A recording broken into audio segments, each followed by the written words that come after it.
Hey everyone, welcome to biology eighties.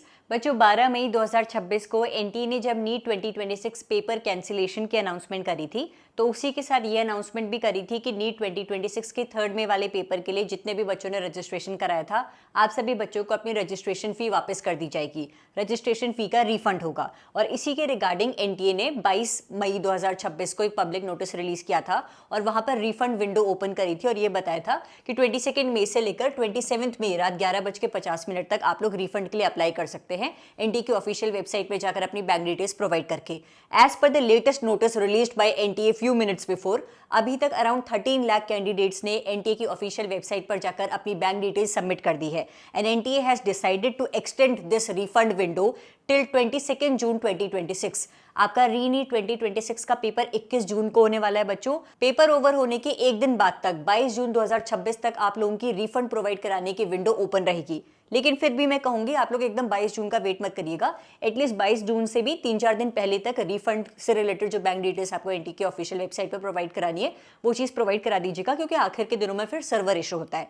तो जितने भी बच्चे अभी एनटीए की ऑफिशियल वेबसाइट पर जाकर लॉग इन नहीं कर पा रहे थे, अपनी बैंक डिटेल्स प्रोवाइड नहीं कर पा रहे थे, फाइनली उनके लिए एक बिग रिलीफ। आप सभी बच्चे रिफंड के लिए अप्लाई करने के लिए अपनी बैंक डिटेल्स 22 जून 2026 तक प्रोवाइड करा सकते हैं बच्चों। कैसे प्रोवाइड करानी है बैंक डिटेल्स, उसके रिगार्डिंग भी एनटीए ने पेज शो करा हुआ है। आपको एनटीए की ऑफिशियल वेबसाइट पर जाना है। वेबसाइट का लिंक मैं इस वीडियो के डिस्क्रिप्शन में प्रोवाइड करा दूंगी।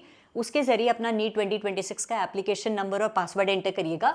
आपके रजिस्टर्ड मोबाइल नंबर पर ओटीपी आएगा, उसे एंटर करिएगा।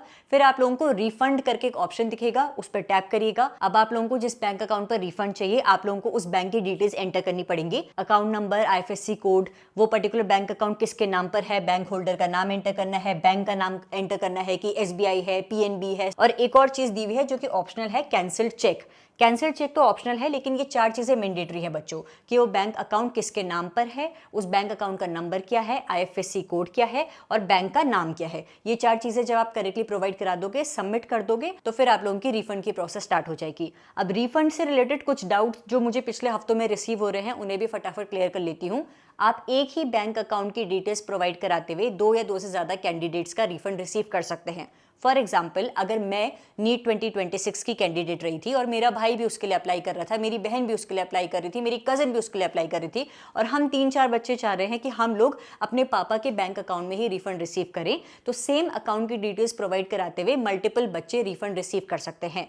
नंबर 2, अगर तुम्हें लग रहा है तुमने कोई भी चीज गलत एंटर कर दी है, तो फिर क्या रिफंड नहीं आएगा? बच्चे, रिफंड में एक चीज ध्यान रखिएगा, अगर आपने अकाउंट नंबर और आईएफएससी कोड सही एंटर किया है, बैंक अकाउंट नेम में या फिर अकाउंट होल्डर नेम में थोड़ी गलती हो गई है स्पेलिंग की, तब भी चलेगा। लेकिन अकाउंट नंबर ही गलत डाल दिया है, आईएफएससी कोड ही गलत डाल दिया है, तो फिर रिफंड आना पॉसिबल नहीं है मेरी जान। तो अगर तुम्हारी गलती अकाउंट होल्डर नेम या फिर बैंक नेम में भी है, तो एनटीए को एक बार अपनी करेक्ट डिटेल्स सेंड कर लीजिएगा, तब तो रिफंड आने के चांसेस हैं। लेकिन अकाउंट नंबर ही गलत डाल दिया था, तभी भी ये कहूंगी कि सेफ साइड के लिए एनटीए को मेल तो कर लेना कि मैंने गलत डिटेल फिल कर ली थी, ये मेरी करेक्ट डिटेल्स है, प्लीज आप इसको कंसिडर करिएगा। लेकिन प्लीज, जब आप रिफंड डिटेल रिलेटेड अपनी बैंक डिटेल सबमिट कर रहे हो, एक एक चीज ढंग से सबमिट करो। एक एक अल्फाबेट जो बैंक होल्डर नेम या फिर बैंक के नेम में तुम एंटर कर रहे हो, चेक करो। एक एक डिजिट जो तुम एंटर कर रहे हो, चेक करो।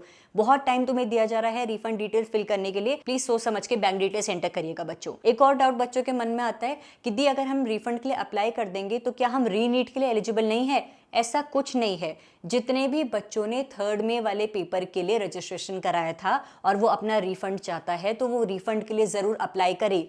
रिफंड के लिए अप्लाई करने का ये मतलब नहीं है कि आप रीनीट नहीं दे सकते। आप तभी भी रीनीट के लिए एलिजिबल हो। आप लोगों को रीनीट में अप्लाई करने की जो रजिस्ट्रेशन फी होने वाली है, इस बार एनटीए खुद हर बच्चे की रजिस्ट्रेशन फी पे कर रहा है। और थर्ड में को, क्योंकि वो पेपर लीक वाले इशू की वजह से हर बच्चे ने सफर किया था, तो उस चीज को कंपनसेट करने के लिए तुम्हारी पुरानी रजिस्ट्रेशन फी भी वापस कर रहा है। तो अगर तुमने रिफंड के लिए अप्लाई कर भी दिया है, तो भी तुम रीनीट 2026 के लिए एलिजिबल हो। ये नीट 2026 की रिफंड वाली विंडो 22 जून तक ओपन रहेगी। सोच समझ के बैंक डिटेल को केयरफुली फिल करिएगा। रिफंड प्रोसेस जैसे कंप्लीट हो जाती है, फिर आप लोग एक्सपेक्ट कर सकते हैं कि अगले 1 महीने तक आप लोगों का रिफंड आ जाएगा। वैसे एनटीए ने अभी ऑफिशियली कहीं पर भी नहीं बताया है कि कब रिफंड आना शुरू होगा, लेकिन बहुत ऑब्वियस सी बात है कि 22 लाख बच्चे रिफंड के लिए अप्लाई करेंगे। हर एक बच्चे की बैंक अकाउंट डिटेल चेक करना, प्रोसेस करना, उस चीज़ को कम से कम 1 महीना तो लगेगा मेरी जान। तो इस चीज़ को लेकर घबराना मत कि रिफंड आएगा नहीं आएगा, कब आएगा। फिलहाल तुम प्रेपरेशन पर ध्यान दो। रिफंड जैसे ही आना शुरू हो जाएगा, कोई ऑफिशियल अपडेट आएगी, मैं तुम तक अपडेटेड न्यूज़ प्रोवाइड करा दूंगी बच्चों। तुम्हारा बस एक काम है कि तुम बैंक डिटेल्स करेक्टली प्रोवाइड करा देना, ताकि तुम्हारे बैंक अकाउंट में तुम्हारे पास रिफंड आ जाए, ठीक है। 22 जून तक रिफंड विंडो ओपन रहेगी, डिटेल्स प्रोवाइड करा दीजिएगा। Thank you so much for watching this video and stay tuned for upcoming videos बच्चों। Thank you.